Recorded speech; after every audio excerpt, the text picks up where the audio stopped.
Hare Krishna, everyone. Welcome to this week's edition of the Hare Krishnas in Britain podcast. This is, I'm pleased to say, we've made it to episode number 50. We are finally there. Thank you to everyone who has been tuning in to the podcast over the last 2 years.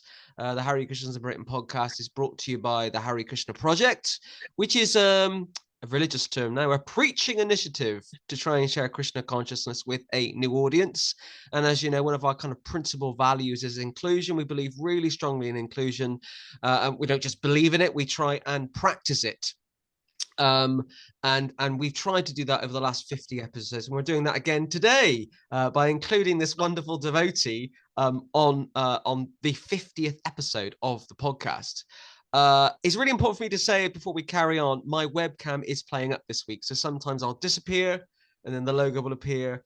I discovered that like half an hour or so before doing the broadcast, but you don't really need to see me anyway. You all know what I look like. You can see hundreds of videos of me making a fool of myself on the internet and saying what I think. So if I disappear, it doesn't matter. Okay, everyone, I'm really pleased to welcome our guest on this 50th episode. Please welcome His Grace Purujit Dasa Brahmacari. Hare Krishna. Thank you. I'm close to Srila Prabhupada. Jai, Please accept my humble obeisances. Please accept my humble obeisances as well. Prabhuji Purujit Dasa Brahmacari, it's great to have you on this week's edition. I have been meaning for some time to invite you on as the guest, and you have finally made it, which is fantastic. So let's start by you telling us a bit about you and where you're from. I was born in formerly Czechoslovakia, 1982, 22nd of September. And my parents moved to Canada when I was 19. My father was a philosophy teacher in school, and he always had all kinds of nice books at home. So one of them was the Bhagavad Gita As It Is by Srila Prabhupada. And we had this book since I was a small child. I used to look at the pictures of Krishna in that book. And when I reached a certain age, teenage years, I managed to read it cover by cover. And that very much influenced me. It was like a major shift in my life after reading that book, Srila Prabhupada's Bhagavad Gita. So then we moved to Canada, and I already started chanting Hare Krishna Maha Mantra regularly. Yes, and then I met devotees in Canada who trained me further in Krishna Consciousness in detailed form. And I've been engaging, preaching Krishna Consciousness since that time. Wow. So your father was a philosophy teacher at Yeah. school. And so what, I mean, that's quite rare, firstly. What inspired him to take an interest in philosophy? You know, what was his inspiration? I don't know exactly. This I never really asked myself why. See, Czechoslovakia was a communistic country, so it was kind of tough. A lot of suppression and dictatorship, no freedom. So my father was always a kind of like a rebellious person. So I guess the philosophy department was a way how to vent rebellious nature in a communistic country. Yes. Wow. So this was a forbidden book, Bhagavad Gita. It was a forbidden book. So somehow my father, he got it somewhere. I don't know how. And yeah, that's how I end up reading it. And was it I'm sorry if you've already said this. Was it one of Srila Prabhupada's translations? Was it Prabhupada's translation, Bhagavad Gita As It Is, or was it a different translation? It was a Czech translation of the As It Is version. Okay. Mm-hmm. So you said that you met devotees in Canada. Tell us a bit about that. I mean, how old were you and how did it happen? I was approximately 20 24, 23, 24, something like that, somewhere around 2004, 2005. First of all, when I read the Bhagavad Gita, I immediately had this feeling that this person, Swami Bhaktivedanta, is very special. And when I read the Bhagavad Gita, I felt that Prabhupada was talking to me personally. This is something that many devotees confirmed to me when they read Prabhupada's books. They felt this personal connection with Srila Prabhupada. You know, usually when you read a book, yeah, you can sort of have some deep feelings when you read certain book, but this was the most connection I ever felt with a book. So I felt connection with Srila Prabhupada immediately from the very beginning. I didn't know anything about ISKCON, or I just read the Bhagavad Gita, and in Slovakia at that time also the internet was not so accessible at that time. This we're speaking 2004, 2000, yeah, 2000, no, 2001. I started reading the Bhagavad Gita seriously 2001. So I actually thought that the Hare Krishna movement, the ISKCON movement, is just some organization that distribute books, and that's pretty much it. I didn't know about devotees and temples and so on, so on. I thought that this is the author, he wrote some book, and somehow the books are distributed in bookstores, and that's pretty much it. So it didn't occur to me that there's a worldwide society. So then I didn't realize that Srila Prabhupada is no longer physically present. I thought that he was still alive. So when we came to Canada, my parents, they decided to move to Canada in 2002. Sorry, 2002, and then we got the internet. So immediately I started, you know, checking out Hare Krishna stuff, and I remember I saw some page which said, you know, there was a Prabhupada's photograph, and it said 1896/1977. And when I saw that, I was like shocked, because I thought that Prabhupada was still alive, which he is, of course. But yes, I thought that he was physically still present, and it was like a shock. It was like I felt like Prabhupada was some kind of a mystic yogi who's playing with my mind. So then I did well. Another thing is that I immediately, after reading Bhagavad Gita, I immediately started chanting, and I started sharing Krishna consciousness with others. Immediately, I was always kind of like a influencer type of person. I would influence my schoolmates to do nonsense things. So I already had the practice of influencing people in my area. So I immediately started influencing them after reading the Bhagavad Gita to take up Krishna consciousness, and to expose them to the concepts that I read in the Bhagavad Gita. You are not this body. God is a person. It's Krishna. We should chant Hare Krishna Maha Mantra like that, karma, and so on and so on. So I started also sharing Krishna consciousness on different discussion groups, discussion forums on the internet. And the internet was very different at that time. Maybe you can also remember this. There was no Facebook, no Instagram, and there were these different discussion forums. So I would join different discussion forums, and I would open a little Hare Krishna thread, and I would share Krishna consciousness with others and argue with them, and so on, so on. So on one of these forums, it was kind of like a hippie forum. I would regularly preach about Krishna. And then there was some lady, hippie lady, and there were various people who were kind of like very inimical towards my preaching, as it usually is. When you try to preach Krishna consciousness, sometimes people don't like it. So she said that,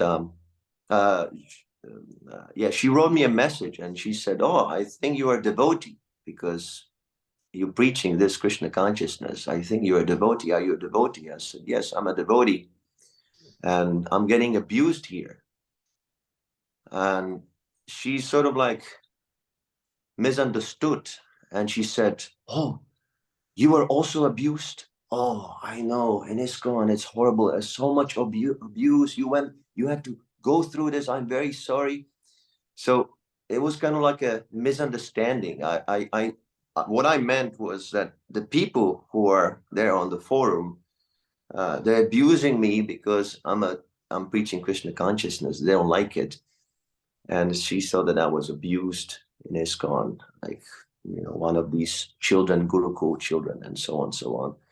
So then she said, no, ISKCON, they went off the track. They did this, they did this. So many things she started revealing. So then this is how I found out about all the various scandals and various problems the ISKCON institution is going through. So I had the initial sort of like curiosity. I was thinking, well, maybe I should go. Of course, after getting the internet, I found out about ISKCON. There's a big institution and so on and so on. And there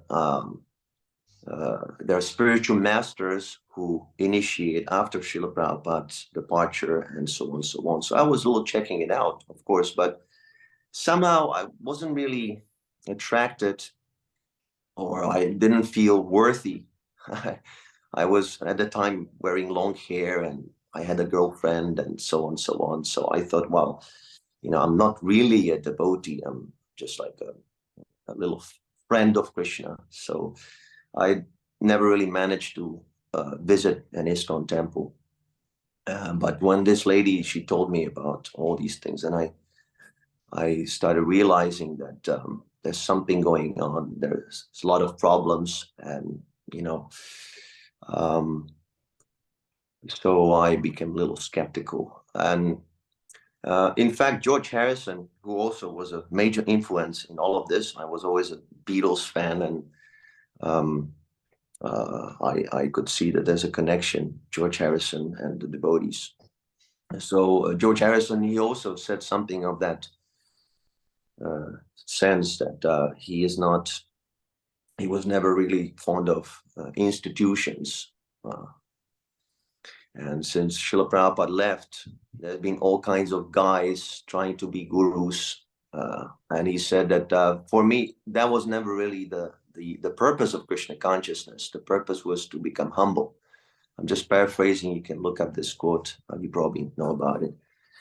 So, so I thought, okay, well, I have to be a little careful there. Okay, Prabhupada is correct. Krishna is the Supreme Personality of Godhead.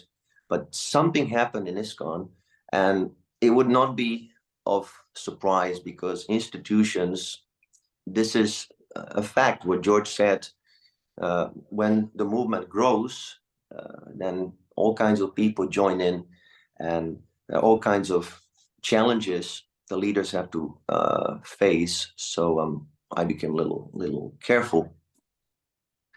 But naturally, you want to associate with devotees. You want to find like-minded people. Even Srila Prabhupada, he says that people are social animals. We're hooked on society, and you can see like nowadays with Facebook and so on, they actually exploit that propensity for people to have social validation and associate with others. They exploit that to hook you up on these devices and these apps.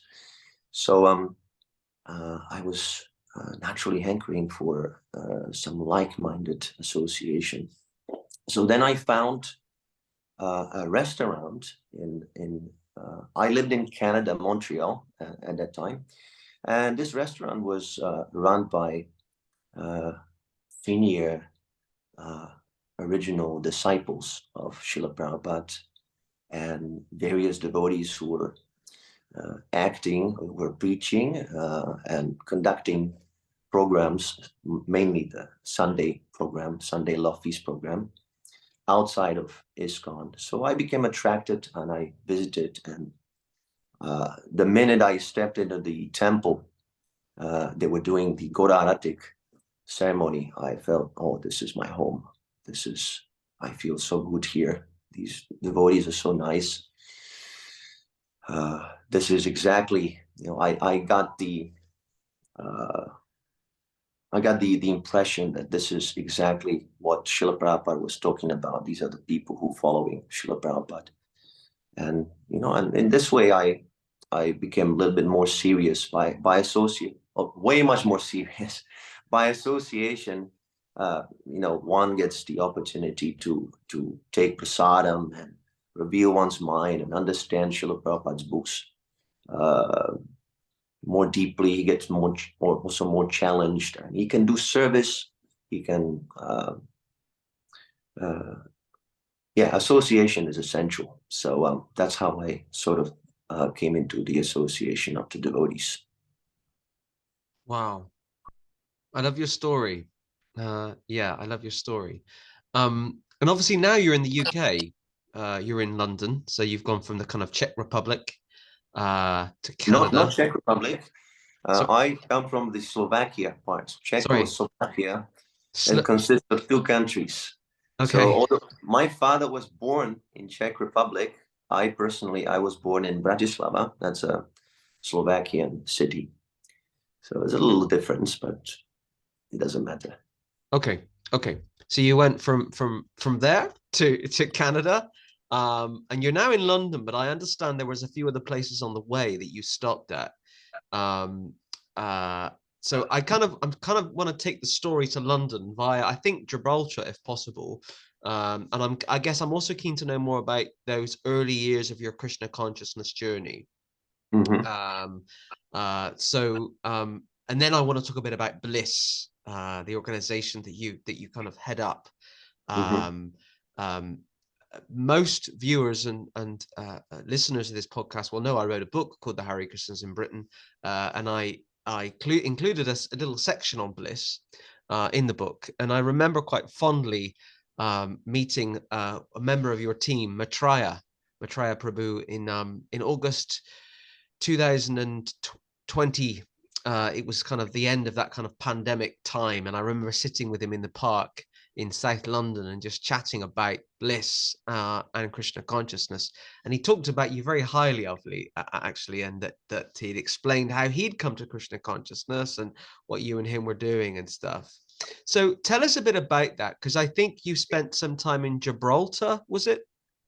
Yes.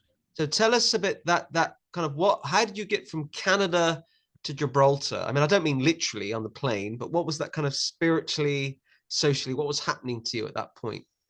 Mm-hmm. Okay, so after I met these devotees in Canada, I became associating with one devotee specifically who took charge of me, and he very kindly taught me all the intricacies of the Krishna conscious philosophy. It was a devotee who also was not part of ISKCON, but was mainly practicing independently, and he was brought into Krishna consciousness by his mother, who raised him in Krishna consciousness. So a very special devotee who spent many, many years studying Srila Prabhupada's books very deeply. So I had a great fortune to live with him in Canada. We sort of we were running a small preaching center together in Montreal. And I was very devoted to him to whatever extent I could. I was very impressed, first of all, with his level of knowledge and honesty and so on and so on. So I did my best to assist him. He was the leader, and I was the follower. I was the assistant to whatever extent I could with my conditioned mind. I think he very much appreciated that someone was taking him seriously, and he shared all kinds of very interesting topics with me. I could say that the fruits of his study he shared with me very kindly. I very much appreciate it. Until this day, he very much influenced my Krishna consciousness. So after, yeah, we lived together, and then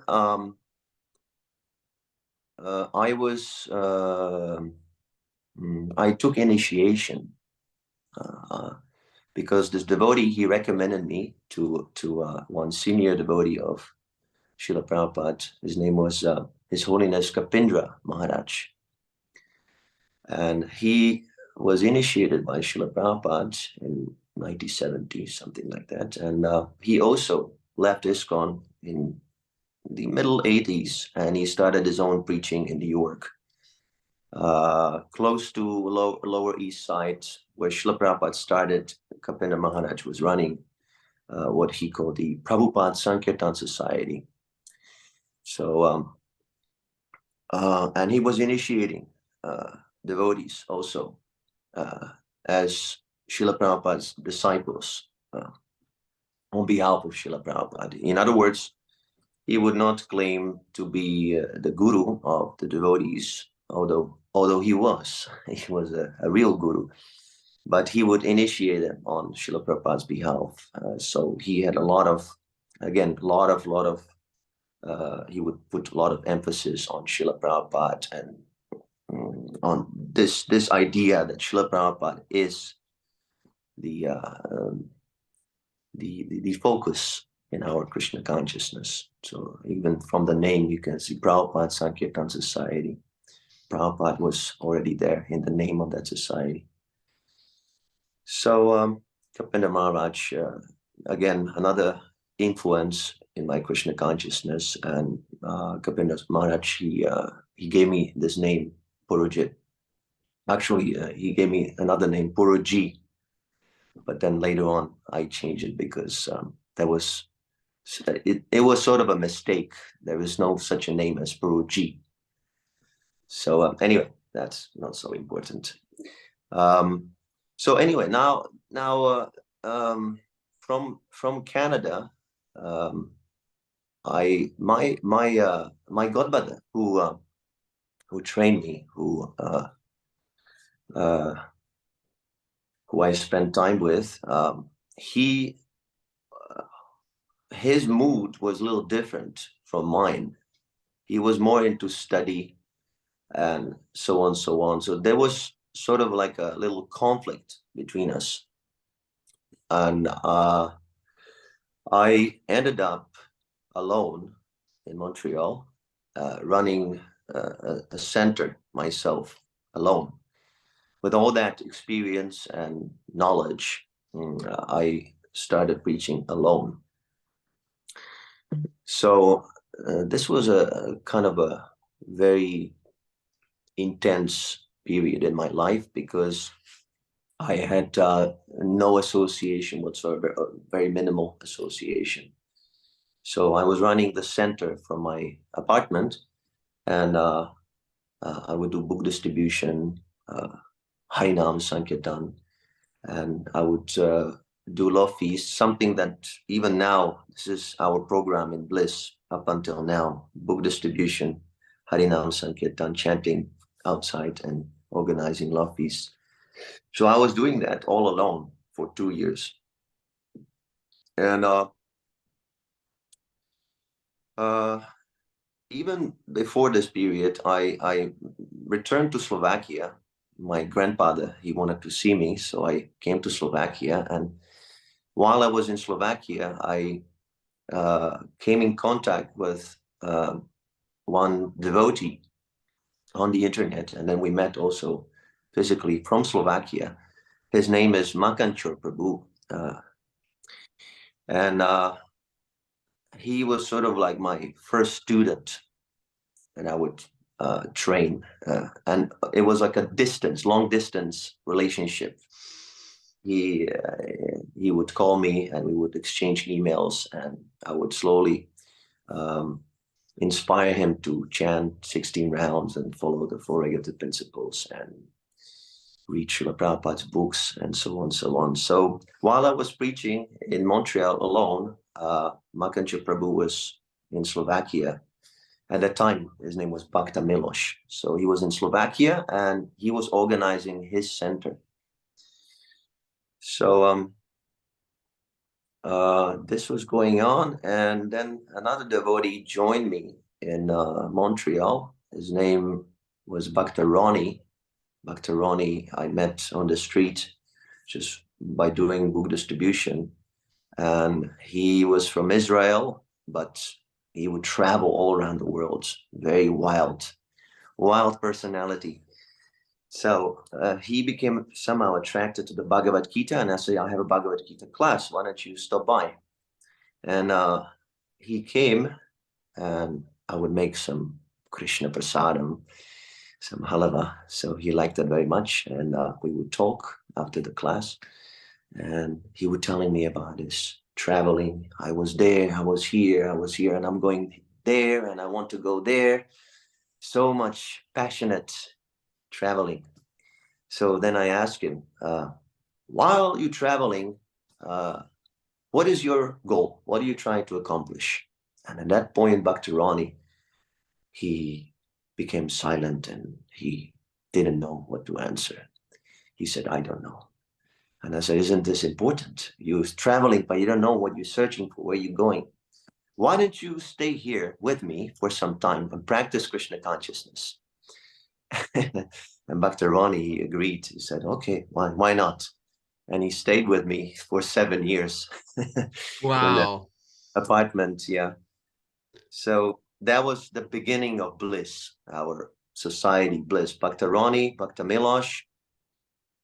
Bhakti Miloš was in Slovakia. He would purchase a house, and he wanted to make it like into a Bliss center. And Bhakti Rani was with me in Montreal, doing the same, running a center from an apartment. So then, of course, they wanted initiation. They were thinking, well, you were initiated.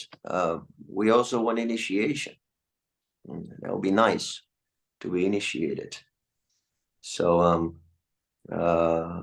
then I was thinking, well, who's going to initiate them? I'm not with anyone in any association. Then I was thinking, this is too much. I cannot initiate anyone. Who am I? I'm a conditioned soul.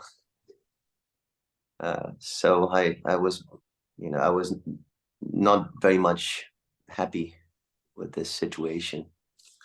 But then I had a dream with Srila Prabhupada, and in that dream, it sort of like communicated to me that it's okay, that I can do it on his behalf. It's fine.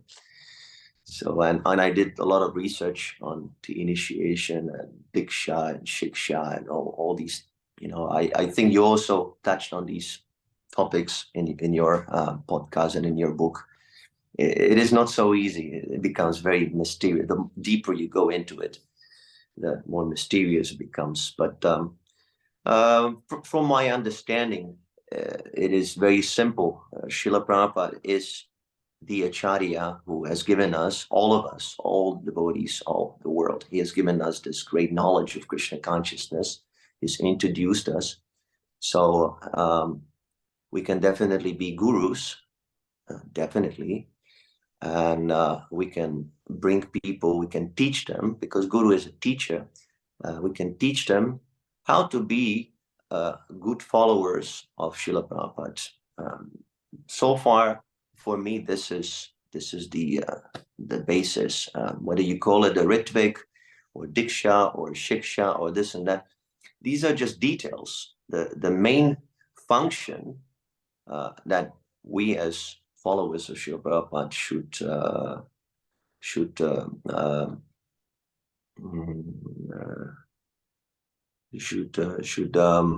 engage in is to bring people to Srila Prabhupada. On after I had this dream of Srila Prabhupada, it was kind of like a confirmation. I was relieved that, oh, okay, I can do it, and it's not a crime.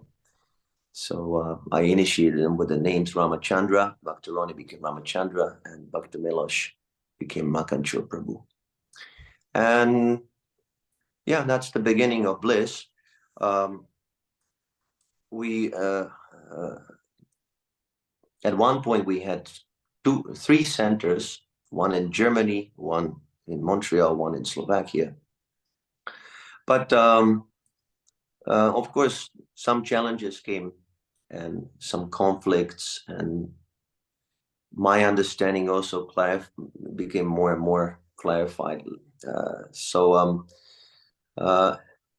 I ended up in Europe.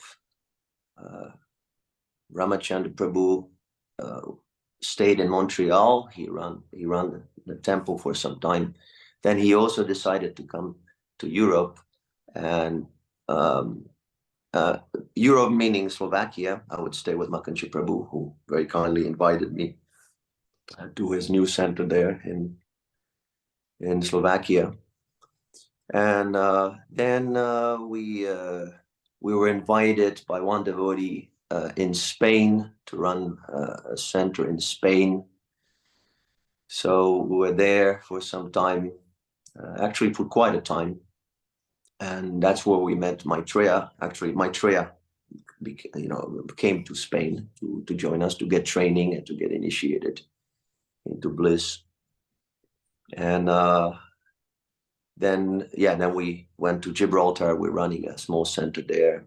So ultimately we came to UK, and this is sort of like we found a ground here, permanent. We set our roots here in London, and yeah, that was in 2020. So this is roughly what happened. So tell us a bit about Bliss. So, for example, what does Bliss mean in the way that it's an acronym? You've talked a bit about why you set it up and the inspiration behind it, but tell us a bit about, so tell us what Bliss stands for, and tell us what Bliss does, basically. Mm-hmm.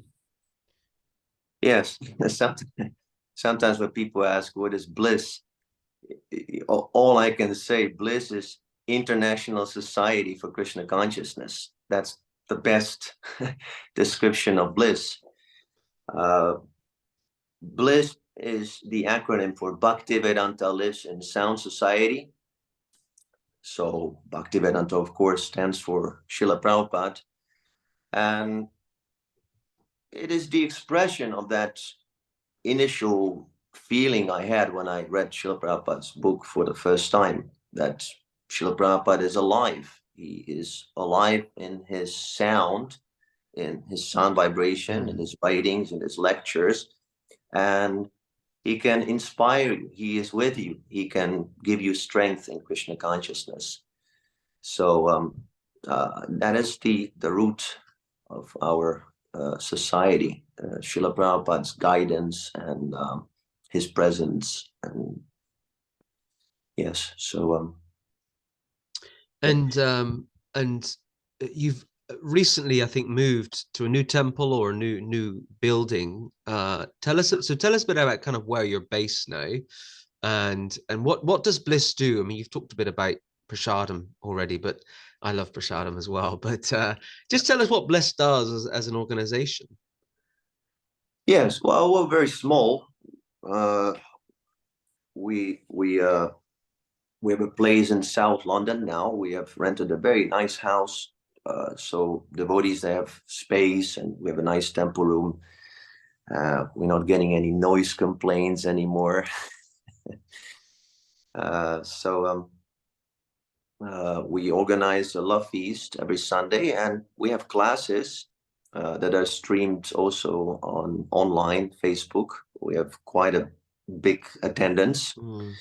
20 people sometimes are listening to the classes. I give class on Srila Prabhupada's Bhagavad Gita or Bhagavatam in the morning, Chaitanya Charitamrita classes also we have started recently. And then we have a discussion, and we discuss all kinds of topics. We're not shying away from anything.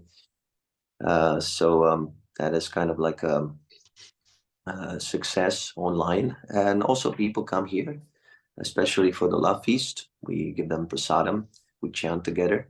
And then we do Sankirtan. This is how we maintain our center. We don't have so many sponsors, or how do you say, supporters, although there are also many nice friends and devotees who are sponsoring us, giving donations on a regular basis.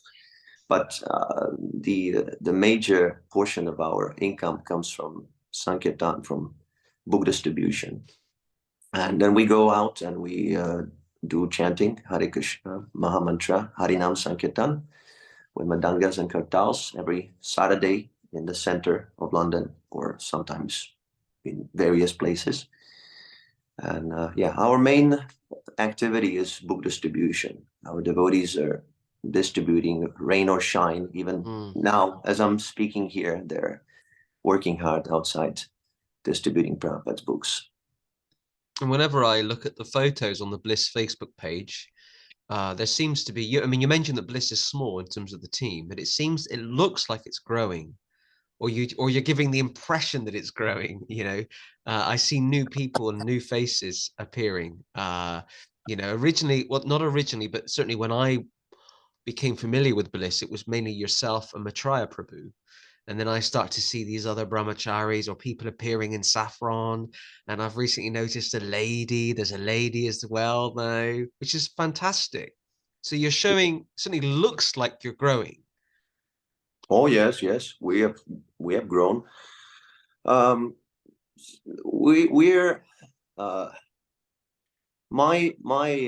focus from the very beginning was preach Krishna consciousness to new people. There are various devotees who preach to the devotees, which is also important. Definitely, there should be association. But sometimes I consider it dishonest, going into someone's sangha and then sort of like poisoning his mind and stealing devotees and so on. I consider that dishonest. Doesn't matter what your understanding is, even if you are right, even if you are following Srila Prabhupada. For me, preaching is not that. Preaching is not just getting numbers, but preaching is also a way of how to purify oneself. By going out and facing challenges, one is also simultaneously purifying his own heart and his own misconceptions and developing humble attitude, which is so important in Krishna consciousness. So this method is effective. There are results because this is what Srila Prabhupada was instructing the devotees, that preach to new men. Don't try to steal devotees from other temples. And when you open a temple in a new place, preach to the local people and convert them. This is the proof how much you understanding Krishna consciousness, that you're able to convince people to take up to the process. So yes, in the beginning, Maitreya Prabhu, all glories to him, he came to London. He slept on the street. I don't know if you know about this. He slept on the street. I was in Gibraltar because we had all our books there. So before moving, shipping all the books, Maitreya would find a place. But before that happened, he had to sleep on the street and undergo so many austerities. So finally, he found a place. We moved all the books, and then I came also. We lived with some Korean, Chinese ladies in one shared flat. That was the beginning. Maitreya was preparing some prasadam, and this girl, she was cooking an octopus.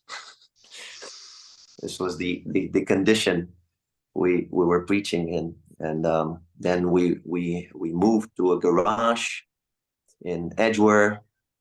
Then after 1 month, the landlady is calling. Oh, the council, they're on our case. We don't have the permits to rent to people. You have to leave tomorrow. Is that okay? Can you leave tomorrow? Because, we're going to get fined. So from one day to the other, we have to vacate the garage. Then we spent some time in hotels. This was during the lockdown. We were changing different hotels. And then we finally found a place in East London where we have been up until recent times. And that's where all the devotees actually joined with us. Bhakta Allens, Dora Mataji, and our dear Nityananda Prabhu and Dhananjaya Prabhu were from Slovenia. So these are the devotees who are with us at this moment. And you've mentioned this already. You have quite a big social media following. I mean, so in my day job, I work in marketing and PR and social media.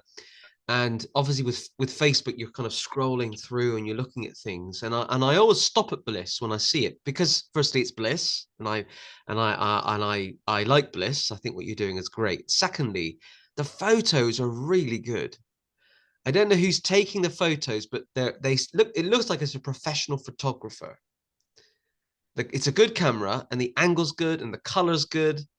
I mean, that's just some feedback to take back. That's just the presentation of Bliss, and what you're doing is materially, it's very attractive. Okay, I never heard that from anyone. Yeah. Thank you for the feedback. Yeah, I guess we just have a really good camera, and Maitreya Prabhu he's very meticulous. He's very selective. He doesn't publish any photographs. Sometimes I chastise him. You have all these photographs here on the phone. Why don't you publish? He said, no. These are not good. So maybe Maitreya, and also this new devotee, Bhakta Allens, he's also now, he has a hobby of being a photographer. So by Krishna's mercy, these nice, talented devotees are engaged in this way. So where is your new temple at the moment? And where are your kind of main areas of book distribution? Where do you distribute books? Well, now it's a little difficult because it's winter. It's really freezing. It's very difficult. If devotees, if they have any tips of how to do book distribution, I mean, the Hare Krishna movement has been here for so many years. There must be some kind of a solution to this, because really your fingers start to freeze, after some time. They become completely numb. So devotees, they go to now they go to East London, I think. Yes, East London, East Ham, and also Oxford Street. Sometimes they sort of like change location, trying different spots. Common Garden, Oxford Street, Camden Town. Now the focus is East Ham, and many Indian people there. Yeah, and our place is in South London. That's where you can come. I invite everyone, please come. We have a nice love peace program, and of course, Bhagavatam class, Bhagavad Gita class daily. Anyone is welcome to visit us. All the information is on our website, expandabliss.com. If you want to check what we do, you can go there. Yeah. Well, when this is broadcast, I will certainly put the links to your website, to your Facebook page, so everyone can check out what you're doing and hopefully visit if they want to. So two more things I want to touch on. One is what are your plans for the future? In terms of where does Bliss see itself in 12 months' time?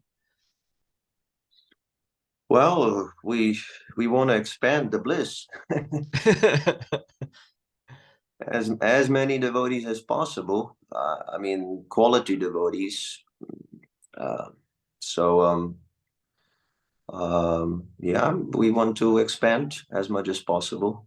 This is, I think, wonderful when devotees join, they get trained in the practice and they preach Krishna consciousness. Yeah, expand.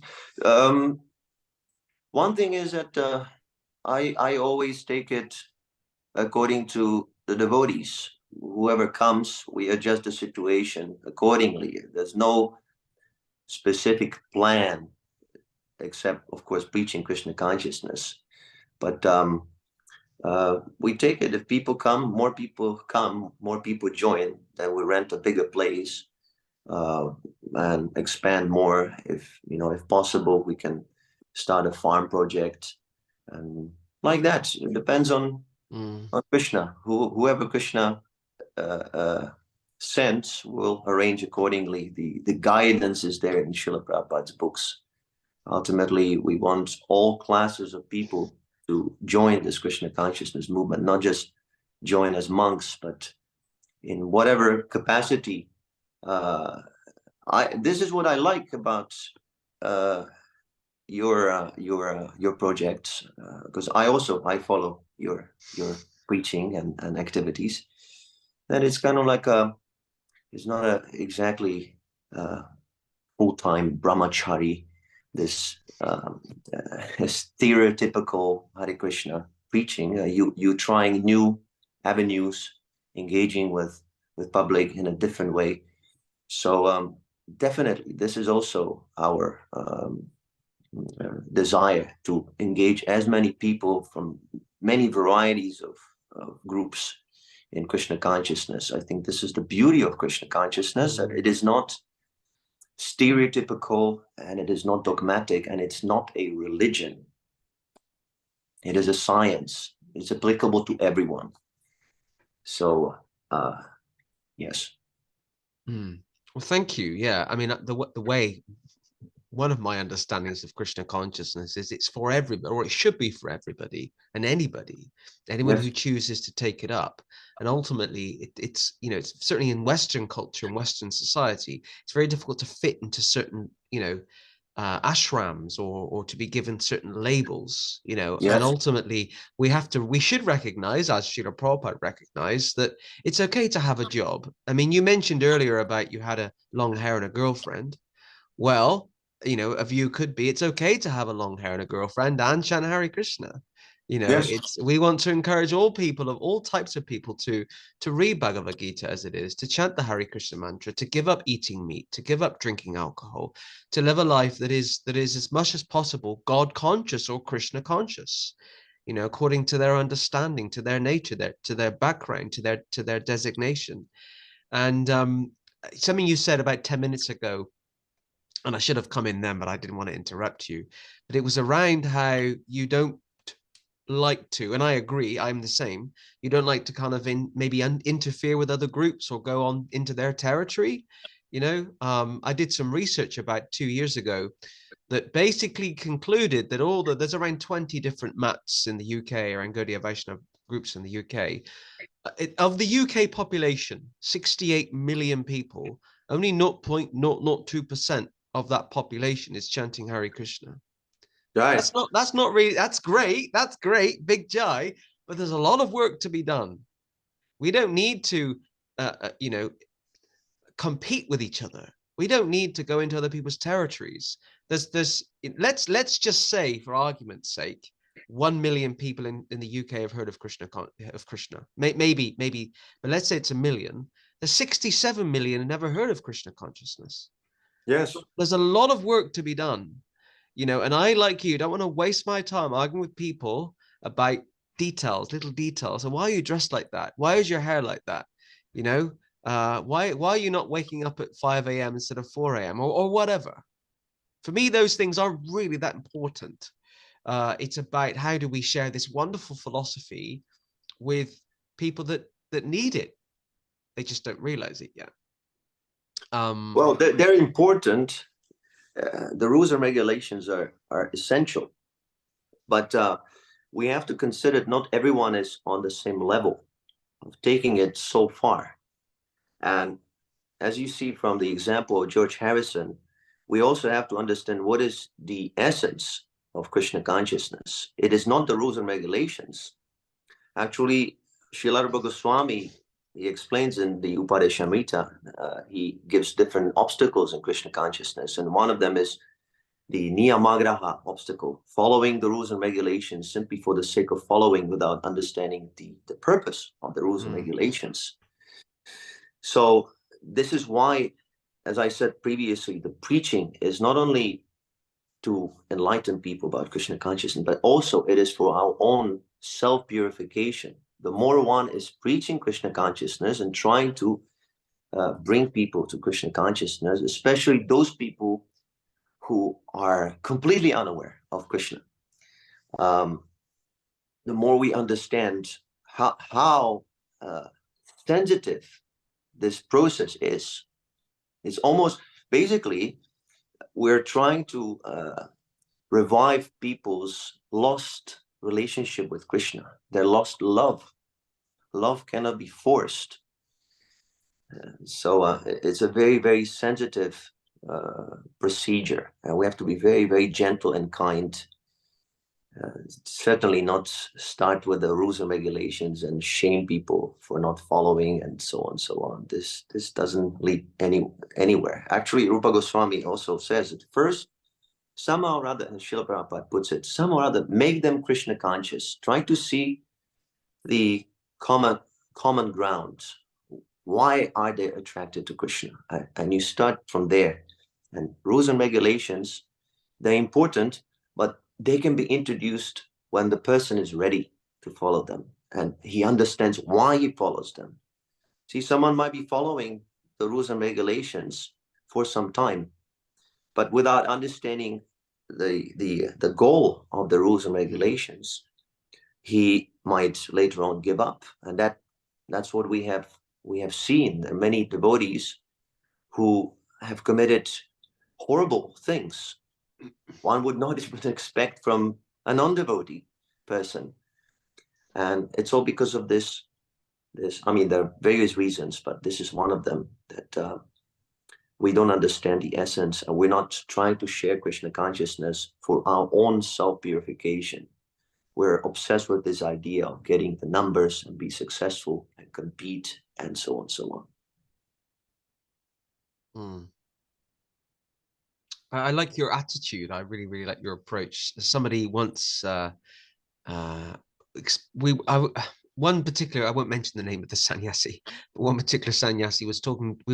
He was talking about the regulated principles, and he kind of explained it like, you know, an Olympic gold. An Olympic athlete wants to win an Olympic gold medal. Their target, their goal, is the Olympic gold medal. That's what they're focused on. But they've got to do certain things on the way. They've got to get up early. They've got to eat healthy. They've got to train every day. Those things you kind of have to do to get to the end goal, you know, but you're not focused on getting up early or eating healthily or getting in shape. Your focus is the Olympic gold medal.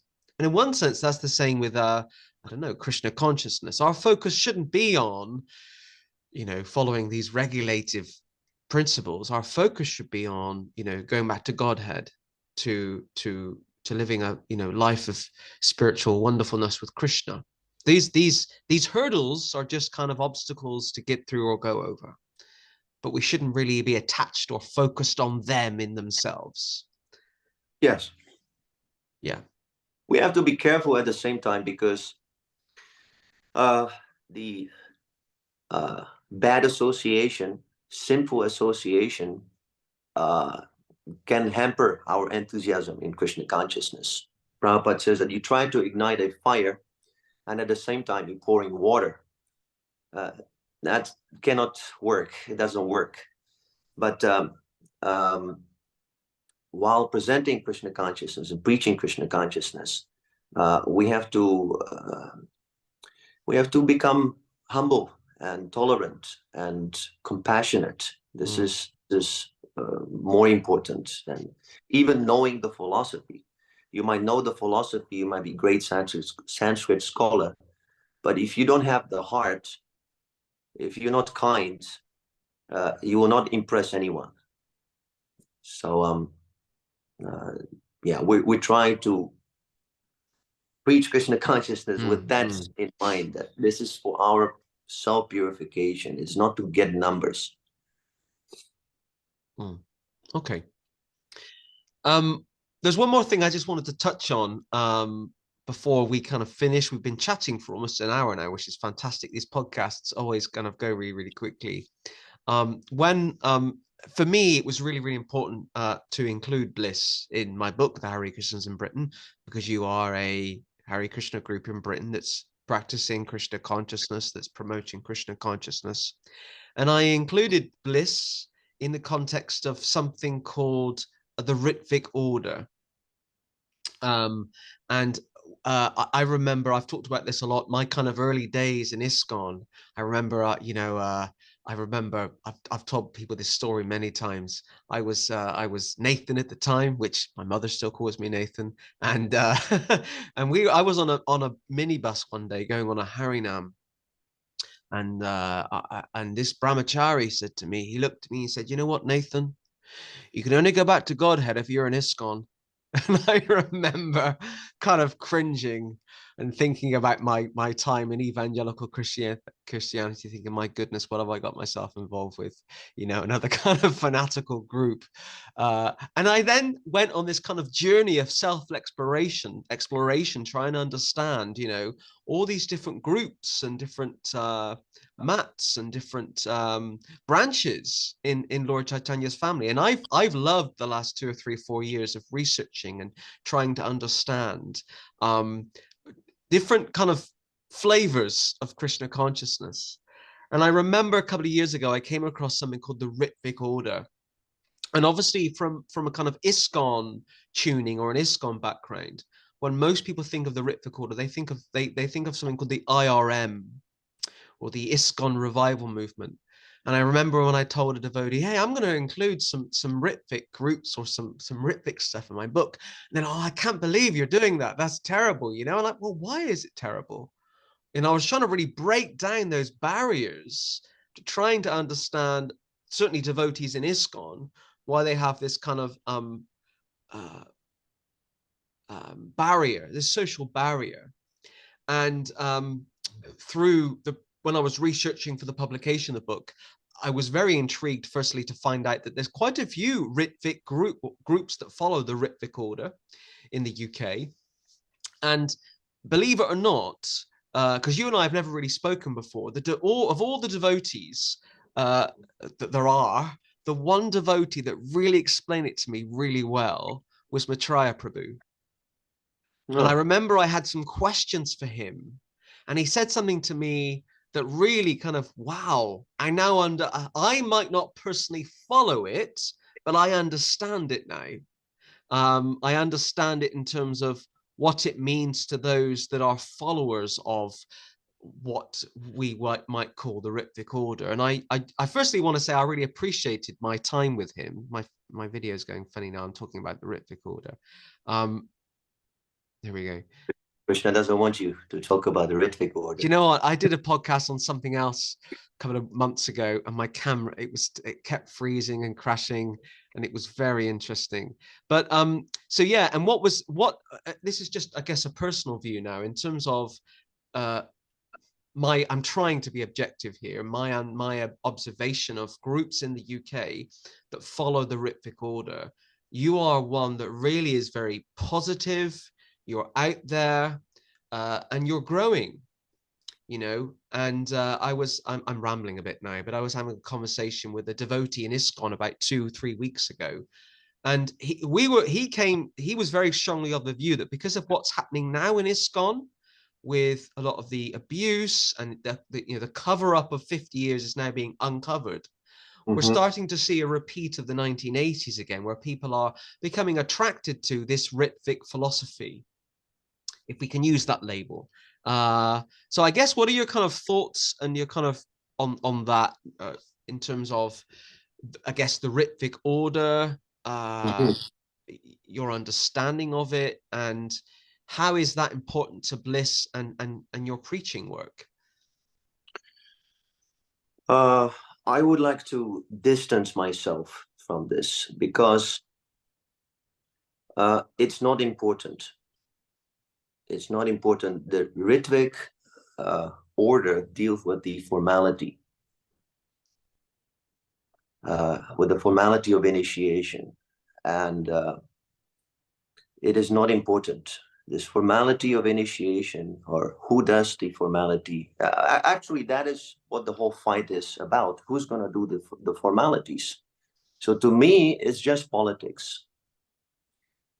I don't want to see devotees as Ritvik or non-Ritvik and this and that. This, as you have the experience, we had enough of this in the past. The Christians against the Muslims, the Catholics and the Protestants, and this and that. It's not very productive. Let everyone be a guru. I'm not against the idea that we should be gurus. Prabhupada himself, he says that our process is very simple. If one accepts a bona fide spiritual master, in very short time, he himself becomes a guru. So it's not like a big thing to be a guru. Guru means someone who's teaching. Of course, there are levels of gurus. Srila Prabhupada is on the topmost platform of a guru. But anyone can be a guru, provided he repeats the message of Srila Prabhupada and Lord Chaitanya as it is. So we should just do that. As I said before, by preaching Krishna consciousness, one becomes more humble, more tolerant, and in this way, he will also learn how to appreciate other devotees. This Ritvik, non-Ritvik, this, that, all these designations, this is very much the sign of a Kanishta, Adhikari, third-class devotee, Prakita Bhakta, materialistic devotee. In the Ishopanishad, Srila Prabhupada says that the Kanishta Adhikaris, they argue about which form of worship is superior. Sometimes they argue, he says like that. So it is not productive, and it is simply, it is the sign that we are not getting purified by the chanting of Hare Krishna. We have to become a little bit more serious. This is a distraction. Of course, ISKCON and the big institution that Srila Prabhupada established went through lots of turmoil and lots of confusion, and many devotees have been abused, and there's been a lot of nonsense and hypocrisy. We don't ignore that. No, definitely not. We should study that and understand it, but we should not stuck with that for the whole life and discuss these things until the end of Kali Yuga. That's not what Prabhupada wants. Prabhupada has given us so much precious knowledge, and we should give it to the people. Like you said very nicely, 67 million people in England and in the whole world. So many billions of people who never heard of Krishna. So let's not waste time and push the movement, push the message out. That's what I think about this. I don't like to discuss these things because it simply creates enemies and agitation and so on and so on. Thank you. You know what? That's a really nice note to kind of end on. That kind of really, really positive note. And Srila Prabhupada, he writes in a letter. This is a very nice teaching from Srila Prabhupada. He says, simply criticism and no work is a business of an inferior class of men. You can criticize, that's okay, but do something. Yeah, I agree completely. It's good to be proactive. Okay. Anything else you particularly want to mention or say? It's been great to have you on the podcast this week. I've been saving the 50th slot for you, especially. Wow, thank you. Yeah. Well, to share what you're doing. Anything you particularly want to kind of say or end on as before we finish? I would like to say that Srila Prabhupada is really wonderful spiritual master. Doesn't matter, who Srila Prabhupada is for you. For me, he is the light every time, and I think we should study more about Srila Prabhupada and his glorious position, his exalted position. He is certainly more than any other acharya, even within our Gaudiya Vaishnava Sampradaya. And he has written so many books. I highly recommend to whatever math, whatever group you belong to study Srila Prabhupada's books deeply and let us discuss these books. This will bring great auspiciousness to the world and to the Hare Krishna movement as well. Jai Srila Prabhupada. Wonderful. Jai. Thank you. So, Purujit, it's been fantastic to have you as the guest on this week's edition of the Hare Krishnas In Britain podcast. Thank you. Really, really appreciate you giving up your time. I'm sure you're a busy man, running things there at Bliss, and kind of keep going, keep doing it, because I find it very inspiring. Just to see the photos are inspiring. So imagine when I eventually come and actually visit, how inspired I'm going to feel. Yes, please come. Stay over. We'll chat more. Many things we can talk about, and we always welcome devotees. Yes. Jai. Okay. When this is broadcast, we'll put the links to your Facebook and your website so everyone can see and hopefully get in touch. So I'll just say goodbye now to everybody watching at home, and then you and I can have a bit of a debrief after. So thank you everyone for tuning into this week's edition of the Hare Krishnas In Britain podcast. This has been episode number 50 as we approach our second anniversary. I appreciate those of you that watch on YouTube or on Facebook. And if you like the podcast, please do like, love, or care for it. And please do put a positive comment. And if you do have a question for Purujit Prabhu, please do get in touch with him. And if you want to visit the Bliss temple, wonderful temple, then you're absolutely invited and welcome to do so. So until next time, I'll see you all soon. Thank you. Hare Krishna. Hare Krishna.